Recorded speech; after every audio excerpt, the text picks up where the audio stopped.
Bonjour et bienvenue pour ce moment privilégié que nous avons pour louer le Seigneur ce matin, pour raconter ses bienfaits, pour nous stimuler à la foi, nous stimuler à l'obéissance dans la foi. Je ne sais pas pour vous, mais il y a peut-être un petit coup de contre-coup par rapport aux fêtes. C'était un moment où nous avons anticipé le repas, anticipé les retrouvailles, anticipé le moment de fêter la naissance de Jésus, anticipé la participation des enfants pendant le culte de Noël. Et maintenant, c'est fait. La vaisselle est rangée, les décorations sont toujours peut-être en place. Il y a un petit après, un essoufflement. Mais je voudrais vous inviter ce matin à faire une petite période de transition entre ce moment de fête, ce moment de joie, ce moment de retrouvailles, de plaisir de donner, de plaisir de recevoir. Et regardons ensemble qui est devenu cet enfant.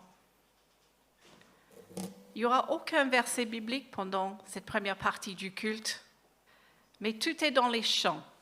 Alors, je vous invite à bien faire attention aux paroles de ces chants. Et nous allons commencer par le rappel de qui donc est cet enfant que nous allons chanter en anglais et en français.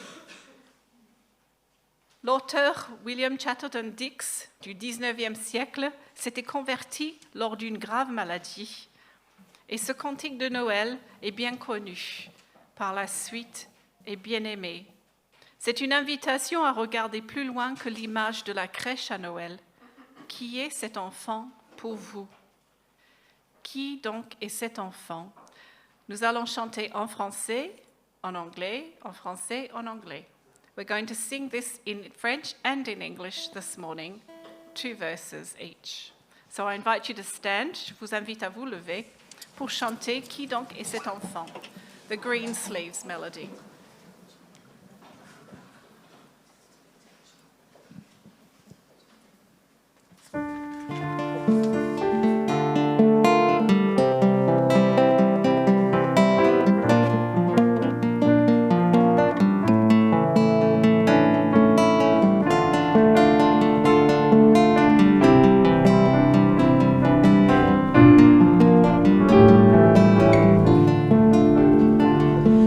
You know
garder cet élan de Noël, cette joie d'accueillir. Mais nous voulons aussi reconnaître tout ce que tu es devenu et tout ce que tu es pour nous aujourd'hui, maintenant. Et nous prions pour que ce culte te rende cet honneur, cette gloire, parce que tu en es digne. Et nous te prions de nous accompagner tout au long de ce culte ce matin. Au nom précieux de Jésus-Christ. Amen. Vous pouvez vous asseoir.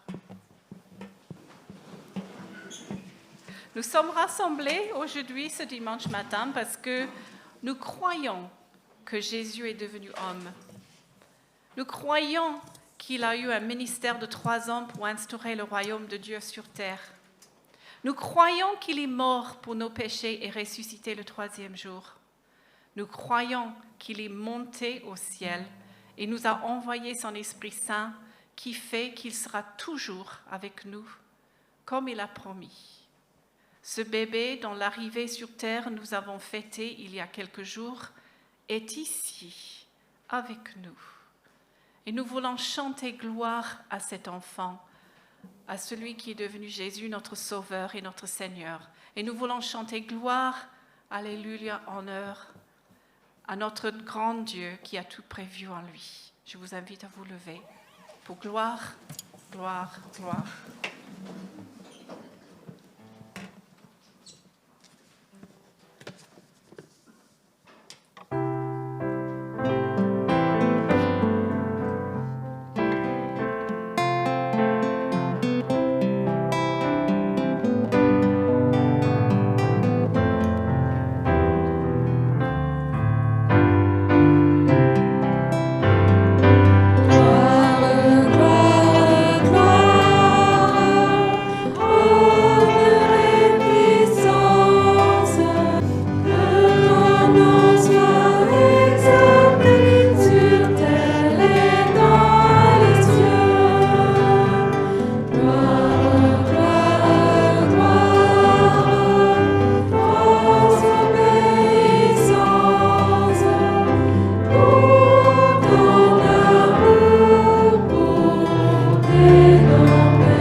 Gloire à Jésus, notre Rédempteur, qui est présent avec nous.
tu es là.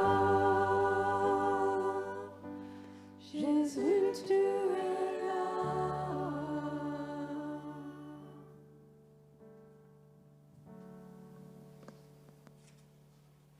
Asseyez-vous.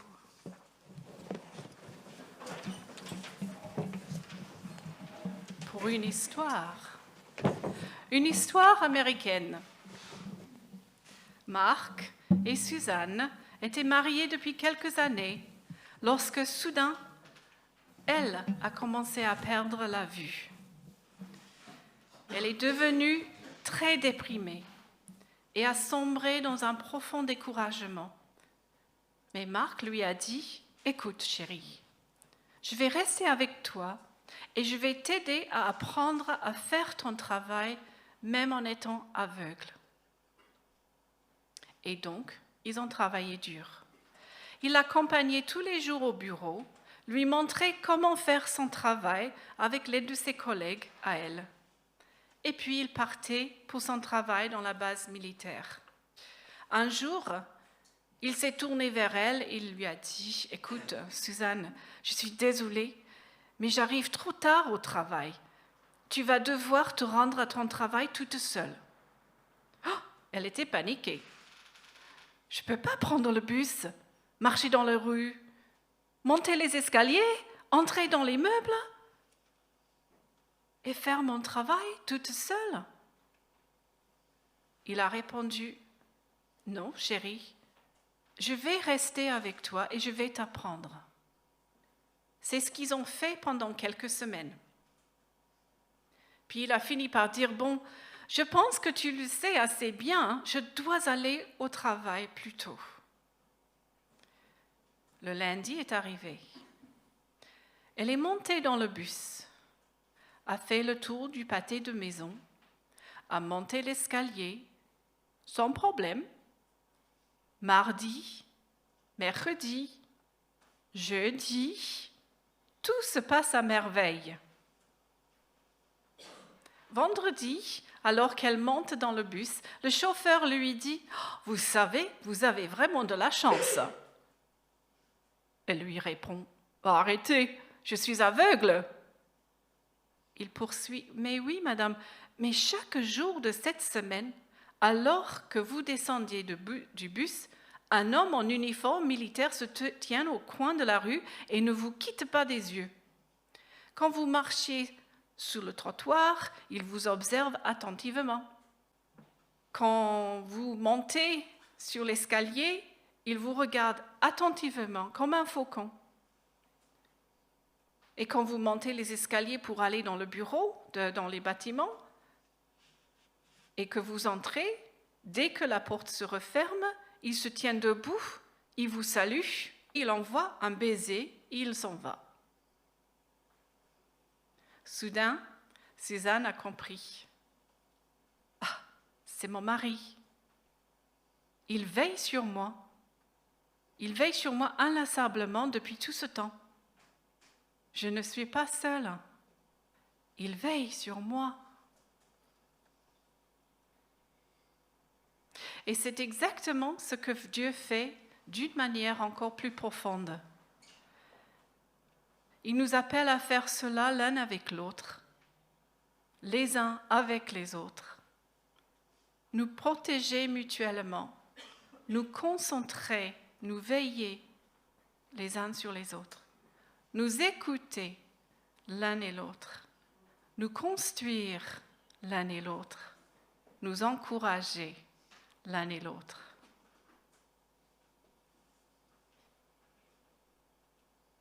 Fort de cette histoire, je vous invite à 2 temps de prière libre.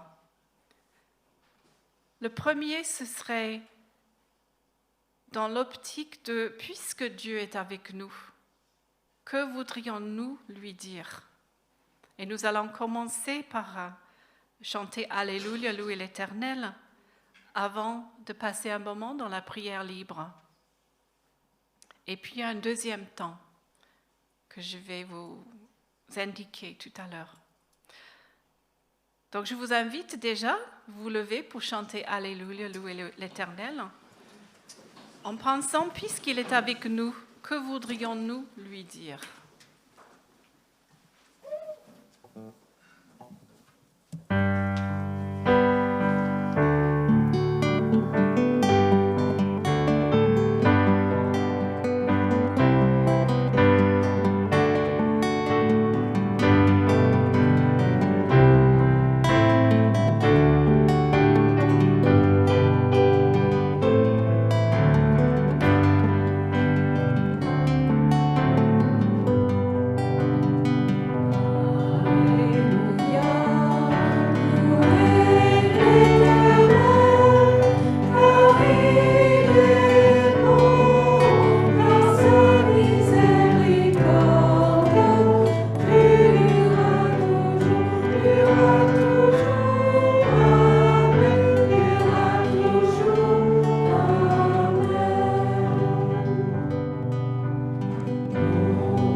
Alléluia.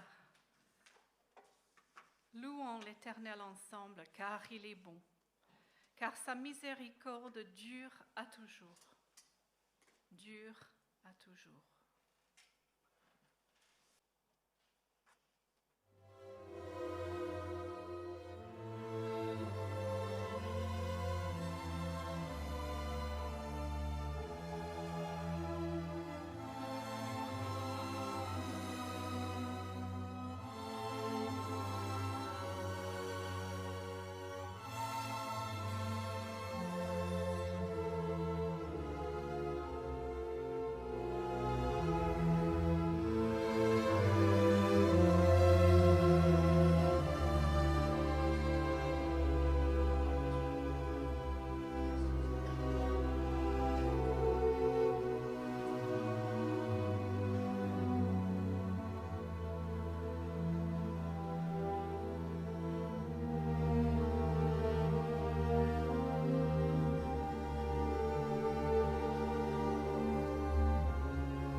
Nous avons tant de choses à te dire, mais parfois nous ne trouvons même pas les mots pour t'exprimer notre amour et notre gratitude.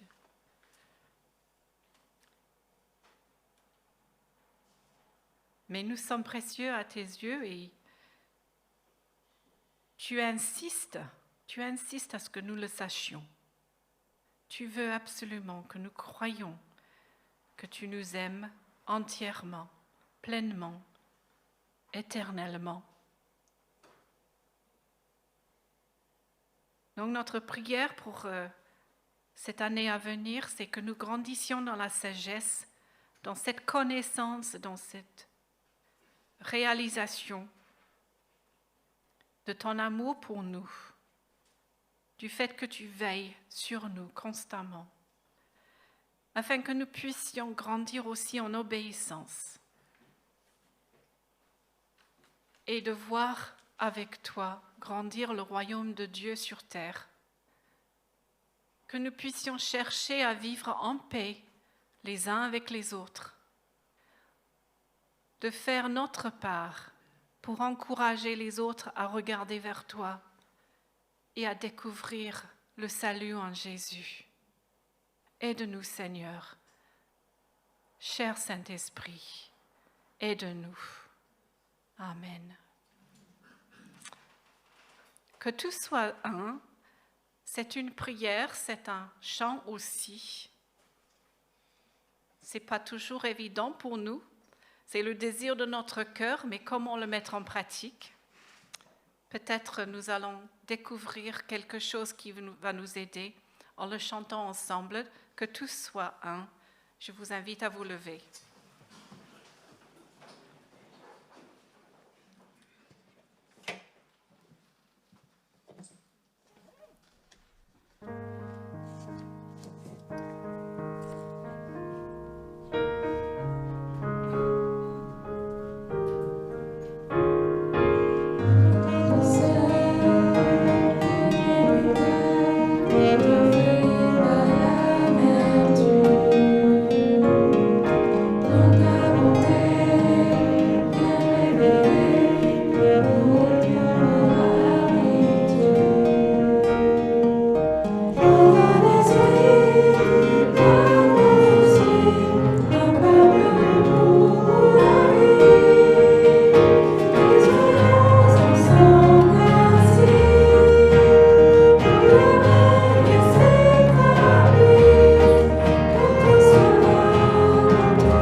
In our hearts or aloud.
tirons notre force du fait que le Saint-Esprit vit en nous. Et parce que nous avons la certitude que toi, Jésus, tu reviendras. Tu es là et tu reviendras. Et Jésus, si tu ne reviens pas dans notre vivant, nous savons que nous allons te voir pour de vrai, quand notre corps rendra âme. Mais nous avons besoin de toi. Et nous avons besoin de trouver cette paix profonde. Parce que notre prière ce matin, c'est aussi qu'il y ait de la paix dans ce monde. Un truc impossible à imaginer. Et nous voyons tout ce qui se passe autour de nous et toutes les différences et toutes les tensions. Et nous avons souvent un temps de dépression. Nous avons souvent un temps où nous sommes découragés, que nous voyons le mal s'étendre partout. Mais notre prière, c'est que cette année, nous tenons ferme, contre ce mal, contre la violence, contre la méchanceté, contre tout ce qui fait du mal. Que nous soyons obéissants, que nous soyons empreintes de cette paix profonde que tu nous donnes en Jésus-Christ. Nous prions pour nos enfants, nos jeunes, que tu les gardes, Seigneur, que tu les gardes tout près de toi, que tu les accompagnes comme ce mari fidèle a accompagné sa femme aveugle, que tu sois présent, qu'ils te voient ou qu'ils ne te voient pas, qu'ils se rendent compte, qu'ils ne se rendent pas compte. Seigneur, garde-les, garde leurs esprits, garde-les dans ta paix, dans tes valeurs, dans l'honnêteté, dans la justice, dans la vérité, et de les avoir ta vérité, de ne pas être influencés par les vérités de ce monde qui sont fausses et mensongères. Seigneur, nous prions aussi pour notre nation. Nous prions pour que nous puissions trouver le chemin vers l'unité dans la diversité. Nous prions pour ceux qui ont la charge de nous diriger, qu'ils trouvent des solutions à ces problèmes, à ces divisions, à ces rancœurs même, qui puissent aussi nous aider les uns les autres, trouver le chemin pour le bien de cette nation. Et nous prions pour que ta parole continue à s'étendre partout dans ce pays, que nous puissions être des fidèles témoins de ton amour pour nous, forts de cette assurance que nous allons te revoir, forts de cette assurance que tu es mort pour chacun et chacune, et personne ne doit quitter ce monde sans avoir entendu parler de toi. Seigneur, nous prions pour que nous ayons les mots, les gestes appropriés auprès de tous ceux que nous rencontrons, qui ont besoin d'entendre parler de toi, de te rencontrer d'une façon ou d'une autre. Et Seigneur, nous prions pour ces choses au nom de Jésus-Christ et pour sa gloire et pour que ton royaume vienne sur cette terre. Amen. Je vous invite à vous lever de nouveau pour chanter « Je sais qu'un jour ». Je sais qu'un jour, mes yeux verront Jésus.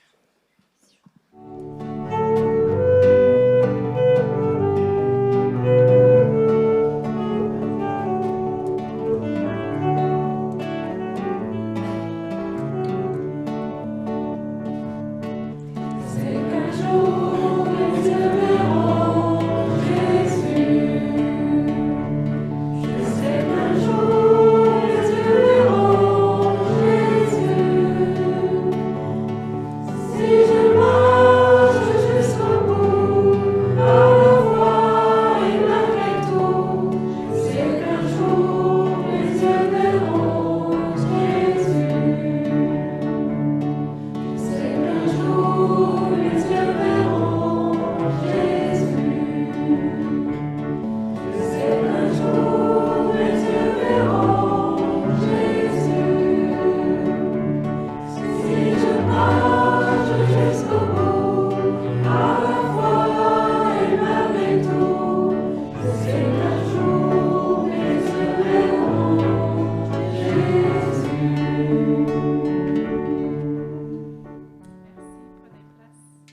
que nous pouvons aussi voir Jésus à travers les autres chrétiens autour de nous. Personne n'est parfaite, hein? Je ne vous apprends rien. Mais nous pouvons tous aussi être animés par cet amour et cette grâce de Jésus-Christ. Restons déterminés à lire la parole de Dieu, à en parler les uns avec les autres, à prier seuls ou ensemble, à être à l'écoute de Dieu, le thème du moment. Comment montrer notre reconnaissance à ce Dieu magnifique? Nous avons notre offrande, c'est-à-dire notre disponibilité pour le servir, du temps à le consacrer ou à consacrer à ses œuvres, notre attention, notre écoute, nos dons et nos compétences. Ça peut être aussi notre offrande financière qui rend à Dieu une portion de ce qu'il nous a déjà donné. Ce serait notre reconnaissance de sa provision, car tout vient de lui. Donc, comment est-ce que nous allons vivre notre foi cette année à venir? J'aimerais juste prier pour ce temps que Lucie va partager avec nous des choses de la parole. Seigneur, nous savons que tu as travaillé dans le cœur de Lucie, tu lui as parlé par ta parole, tu l'as fait réfléchir, méditer, ruminer sur des choses qu'elle pouvait partager maintenant avec nous. Et nous te remercions pour ce temps où nous pouvons creuser un peu plus dans cette parole vivante qui nous nourrit. Ouvre nos cœurs, nos oreilles, notre esprit à ce que tu as à nous dire aujourd'hui. Au nom de Jésus-Christ. Amen.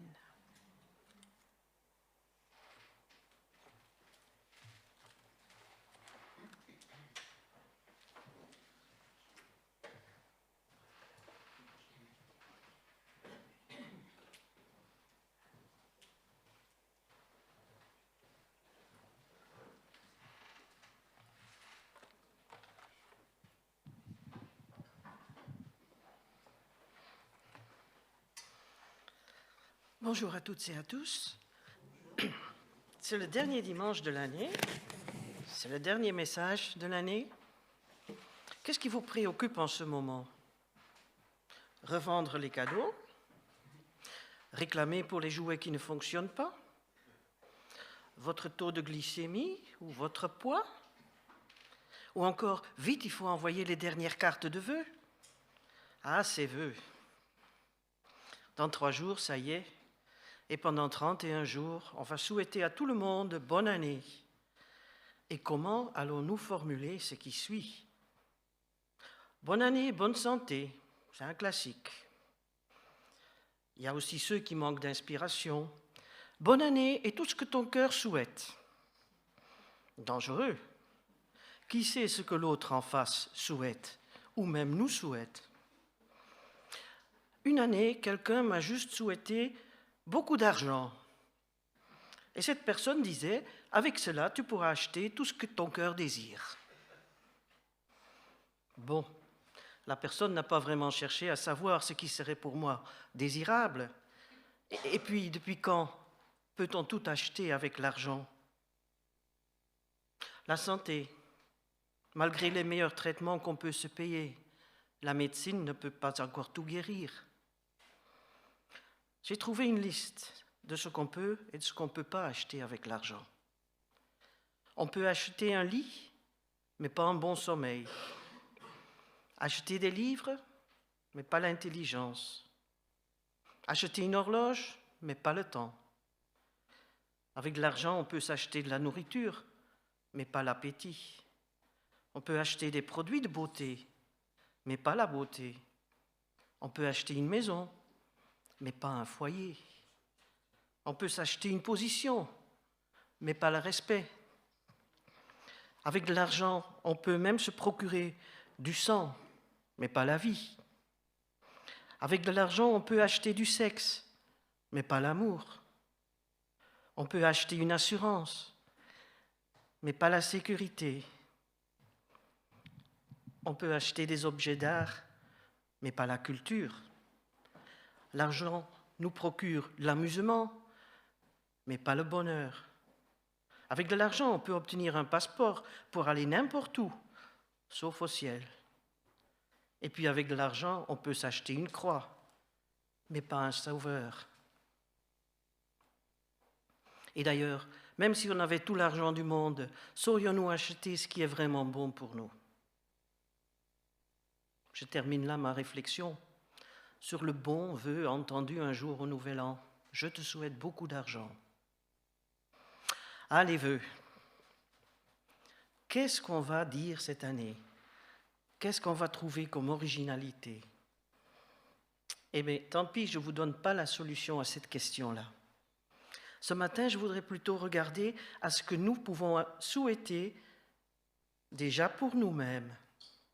Et je prends pour cela une méditation appuyée sur la prière d'un certain Agur. Qui le connaît? C'est au début d'un chapitre du livre des Proverbes.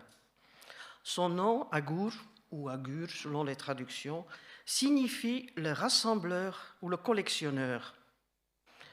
Le début de ce chapitre, le premier verset, il a procuré des heures, des jours, des semaines de difficultés aux traducteurs. Premier verset, parole d'Agur, fils de Yaké, sentence, déclaration de cet homme pour Itiel et pour Ukal. Agur, fils de Yaké, le nom du père signifie homme sans reproche, craignant Dieu. Et il parle à Itiel et Ukal. Ah ben, les commentateurs, ils ne savent pas si ce sont des noms propres ou encore autre chose, notamment cette expression « je me suis fatigué pour Dieu ». Je me suis fatigué pour Dieu et je suis consumé. Tout dépend du pointage des lettres hébraïques. Mais pas de cours d'hébreu aujourd'hui. Il y a de ces textes dans la parole qui restent assez obscurs. Mais nous n'avons pas besoin de savoir exactement qui était Agur, ni qui était Itiel et Ukal pour lire ce qui est écrit et essayer de comprendre ce que son texte veut bien nous communiquer. Je vous rappelle d'abord un verset du Deutéronome 29-29 qui me soulage grandement quand je suis face à un texte qui me reste obscur ou partiellement obscur. Ce verset dit « Ce qui est caché, seul le Seigneur notre Dieu le connaît, mais nous connaissons ce qui nous a été révélé pour toujours à nous et à nos descendants, savoir les commandements de la loi de Dieu que nous devons mettre en pratique. Ce qui nous est révélé, c'est pour que nous le pratiquions. Et il me semble que nous avons assez de pain sur la planche pour y parvenir. Alors nous voici dans Proverbes chapitre 30 devant une prière. Et je fais remarquer au passage que c'est la seule et unique prière dans tout le livre des Proverbes. Lisons-le ensemble. Donc c'est un vœu, en quelque sorte, une prière qui exprime un vœu. Peut-être qu'on pourra le faire nôtre pour l'année à venir. Je te demande 2 choses. Ne me les refuse pas avant que je meure. Éloigne de moi l'illusion et la parole mensongère. Ne me donne ni pauvreté ni richesse. Accorde-moi le pain qui m'est nécessaire. De peur qu'étant rassasié, je ne te renie et ne dise « Qui est le Seigneur ?» ou que, pauvre, je ne commette un vol et ne porte atteinte au nom de mon Dieu. 2 choses demande Agur. D'abord, préserve-moi de l'illusion de la parole mensongère. C'est une demande d'intégrité, de sincérité, de connaître la vérité, de savoir distinguer entre ce qui est illusion, ce qui ne l'est pas. C'est une demande plutôt sur le plan moral. La deuxième demande, c'est ne me donne ni pauvreté ni richesse. Fait que je reste dans la classe moyenne, mais avec une retombée non plus simplement morale, ne pas voler, mais qui relève de notre attitude envers le Seigneur. qu'on ne soit pas si autosuffisant pour oublier le Seigneur, ni tant dans le manque d'être tenté de faire ce qui ne plaît pas à notre Dieu, de transgresser ses commandements. Avant d'entrer dans le détail de cette prière, observons l'attitude de celui qui prie. Je te demande 2 choses. Ce n'est pas une liste interminable comme une lettre au Père Noël, mais c'est le résultat d'une profonde réflexion. 2 choses, ce qui est important à mes yeux. Agur est un homme qui sait ce qu'il veut, ce qui est important. Mais j'observe que bien des fois, personnellement, dans mes prières, je ne sais pas trop quoi demander au Seigneur.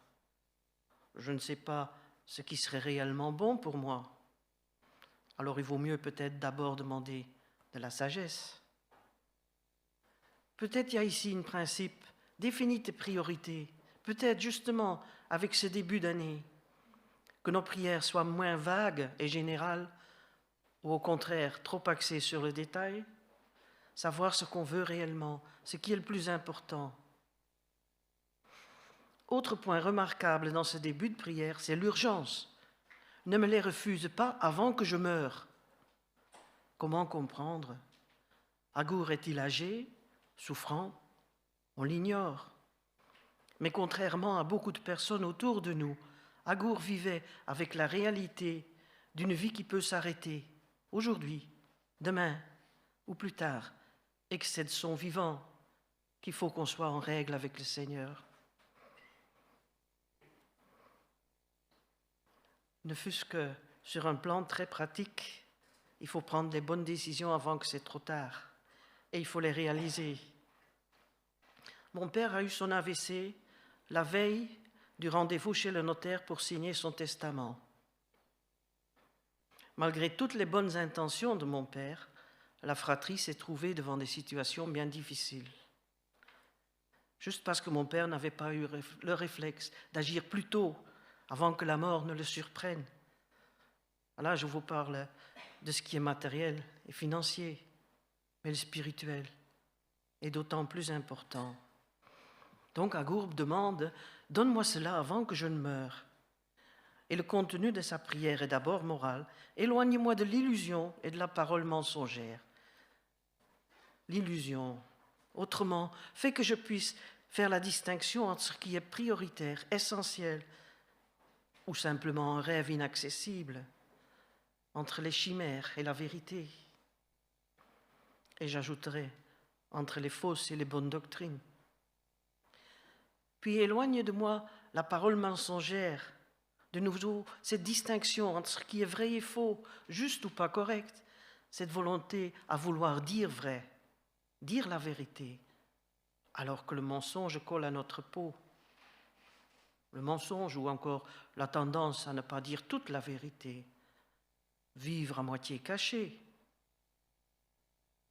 D'autre part, la capacité à chercher la vérité ou à refuser simplement de croire ce que je ne peux pas vérifier.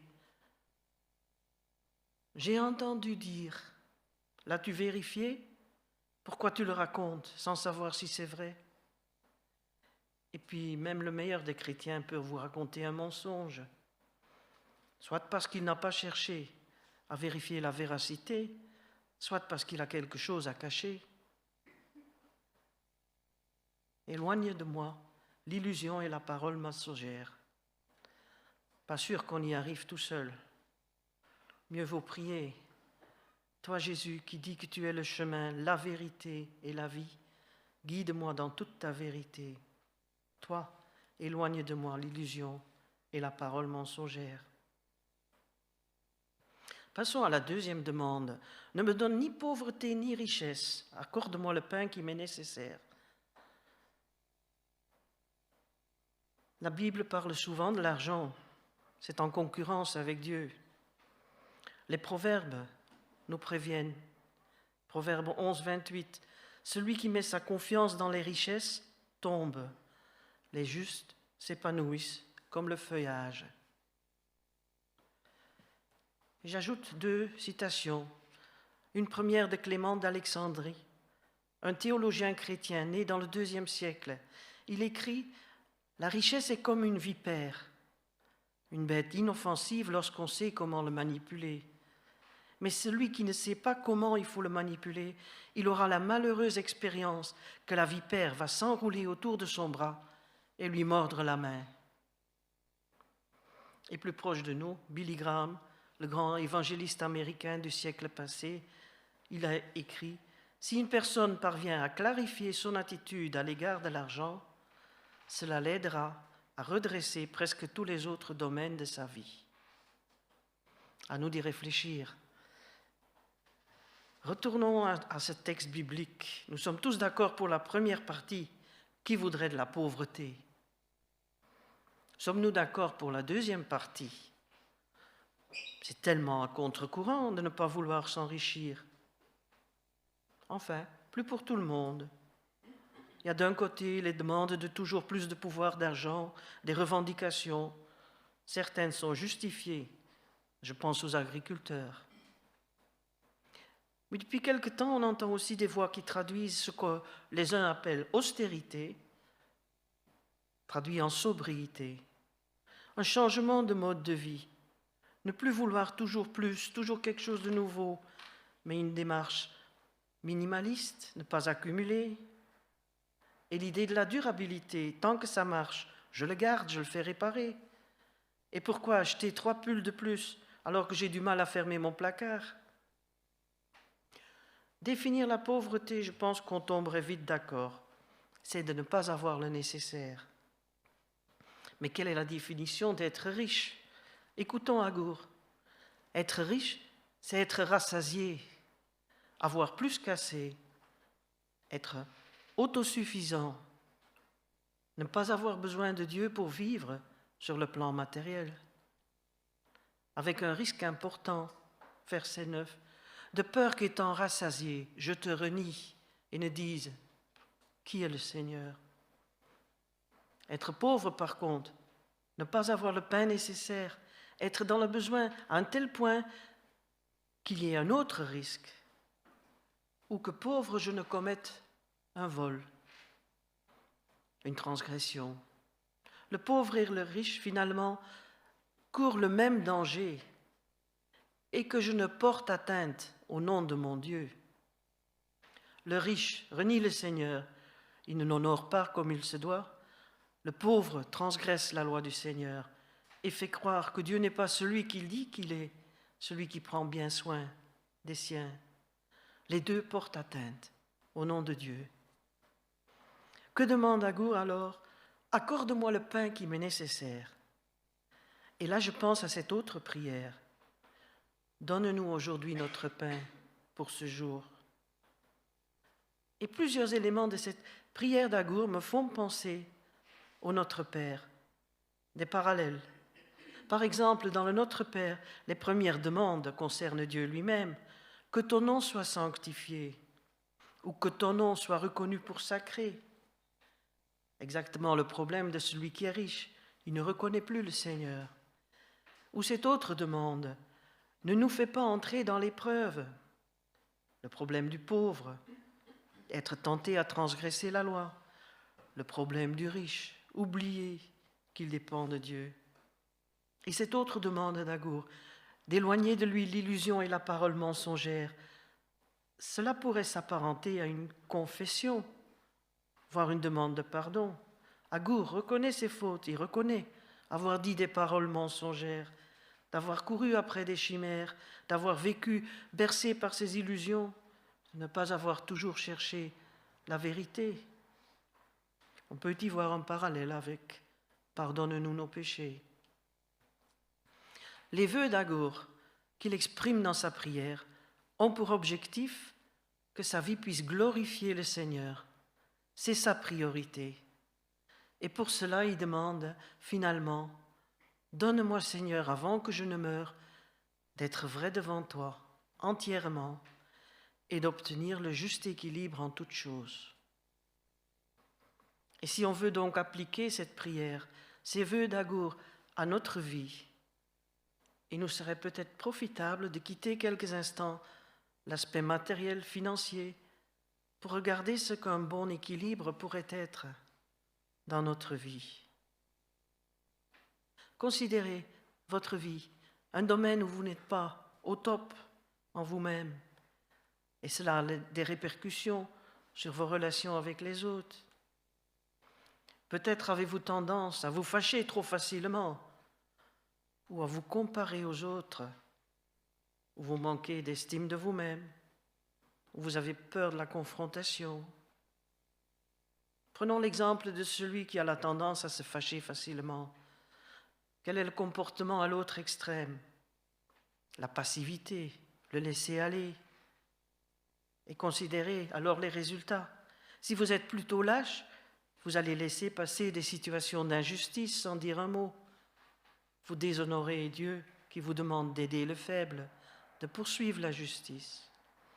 Et si vous vous fâchez trop facilement, vous déshonorez Dieu qui, lui, est lent à la colère. Quel serait le bon milieu entre les deux? Et on peut faire alors cette prière. Ne me donne ni des excès de colère, ni une lâche passivité, mais accorde-moi un sentiment constant de sang-froid. Car sinon, je pourrais laisser les injustices s'accroître et je dirais « Mais que fait Dieu donc contre tout ça ?» Ou je pourrais m'emballer et déshonorer le nom de mon Dieu par mes excès de colère. Peut-être avez-vous tendance à vous comparer aux autres, à vous sous-estimer, quitte à envier les autres. Quel serait le bon milieu entre les deux? Quelle serait la prière? Ne me donne pas de jalouser les autres, ni un sentiment d'infériorité, mais accorde-moi une juste opinion de moi-même et de pouvoir apprécier les qualités des autres.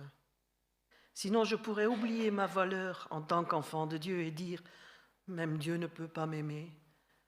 Ou je pourrais devenir amer et haineux et de cette façon déshonorer le nom de mon Dieu. Vous voyez les applications possibles? Ne me donne ni trop peu, sinon je pourrais oublier Dieu et le déshonorer. Mais opère en moi le juste milieu en toutes choses. Chaque prière, selon le modèle d'Agour, exprime deux extrêmes et leurs conséquences. Il ne souhaite ni l'un ni l'autre, mais il veut honorer Dieu en toutes choses. À nous de voir quels sont les points saillants dans notre caractère, notre comportement, et puis simplement autoriser Dieu, par ce type de prière, d'opérer en nous. Et gardons quand même dans un coin de notre tête la prière originale qui concerne nos finances, notre bien-être matériel, pour qu'en toute chose nous puissions vraiment honorer le nom de notre Dieu. Et afin de ne pas laisser filer ce que ce message a peut-être provoqué en vous, je suggère de prendre un temps en silence, chacun devant le Seigneur, à réfléchir ce qui pourrait être notre prière d'Agour, maintenant que nous nous apprêtons à entrer dans cette nouvelle année.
Agour, il désire honorer le nom du Seigneur.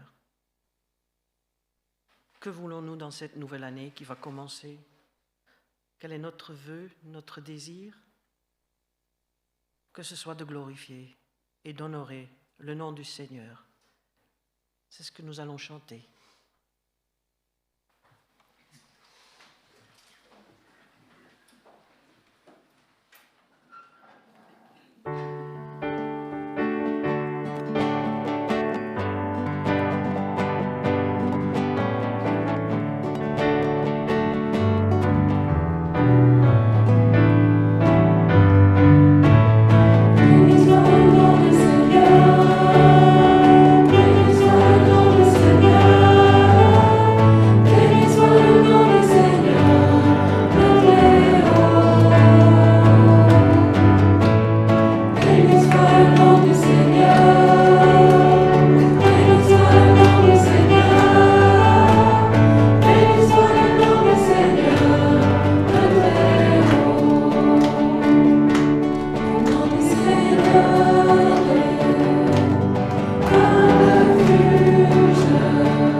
annonces.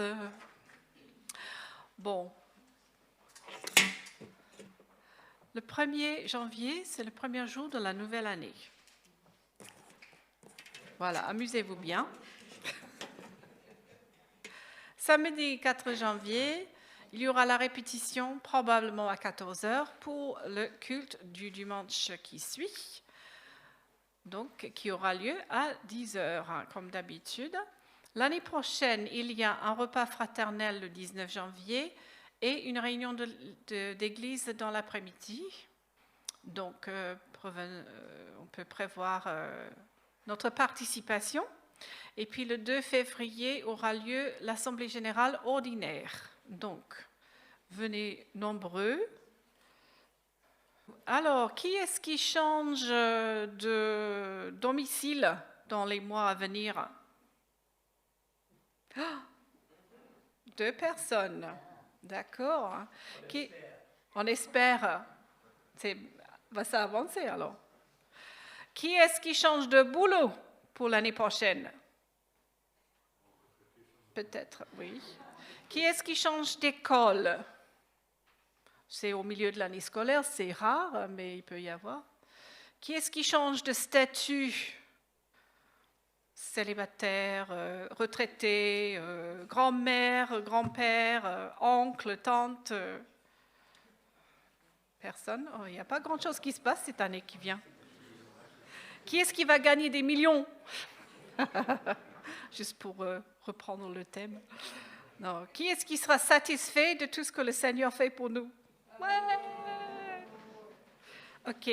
Si vous êtes dans cet état de reconnaissance, de satisfaction et de reconnaissance pour tout ce que Dieu a fait, vous avez aussi ce côté offrande. Donc, vous pouvez offrir quelque chose de votre source de richesse. Donc, il y a 2 boîtes aux sorties de l'Église, mais vous pouvez aussi contribuer d'autres manières, je les ai mentionnées avant, par vos compétences, par votre temps, par des différents dons que vous avez aussi. Donc, je vous souhaite de bien réfléchir là-dessus pour l'année à venir. Et cette fin de culte, c'est une occasion aussi de bénédiction, de bénir les uns les autres. Pour certains, 2025 sera un nouveau départ ou un changement. Pour d'autres, ça va vraisemblablement rester pareil, mais il se peut que ça change. On ne sait pas ce que l'année va apporter. Donc, chantons ensemble pour les uns et les autres, en pensant à l'année à venir, ce chant qui termine le culte, Bénis-nous Seigneur. Et il y a une interlude musicale entre les 2 strophes. Je vous invite à saluer les personnes autour de vous. En tant que chant, c'est une forme de bénir les uns les autres aussi. Donc, si vous avez à cœur, vous pouvez saluer, serrer la main, saluer, faire un hug à l'anglaise, à l'américaine, un hug, une étreinte, comme vous voulez, mais je vous invite à prendre cette interlude pour saluer les autres autour de vous avant la fin de ce culte. Donc, levons-nous pour chanter. Bénis-nous, Seigneur.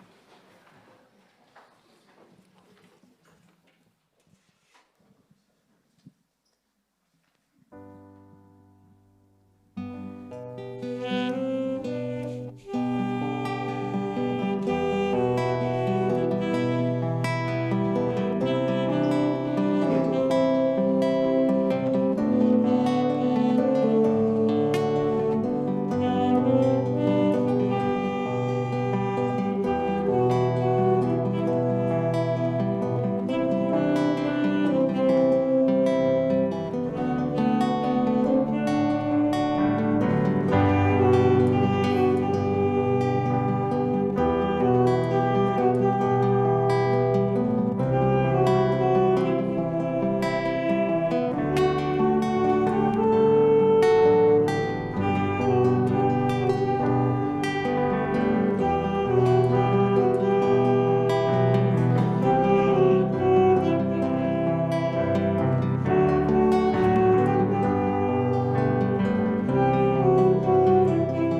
George a demandé s'il pouvait lire quelques versets, donc je l'inviterai à venir avec le micro, sinon ce ne serait pas enregistré. J'ose parler en français, ça c'est dangereux. Il y a les versets dans le chapitre 30 de la prophétie d'Ésaïe qui ont tourné dans ma tête il y a quelques mois maintenant. Je pense que c'est le moment de les lire. Toi, le peuple de Sion, toi, tu ne pleureras plus jamais. Quand tu pleureras le Seigneur, il sera bien disposé. Dès qu'il t'entendra, il te répondra. Le Seigneur t'accordera du pain dans la détresse et de l'eau dans la pénurie. Lui qui t'instruit, il ne te sera plus caché. Tu le verras de tes propres yeux. Quand tu devras aller à droite ou à gauche, tu entendras ces mots prononcés derrière toi. Voici le chemin à prendre. C'est le mot du Seigneur pour nous aujourd'hui. Dieu vous bénisse tous. Merci. Et bon dimanche à tous et à toutes.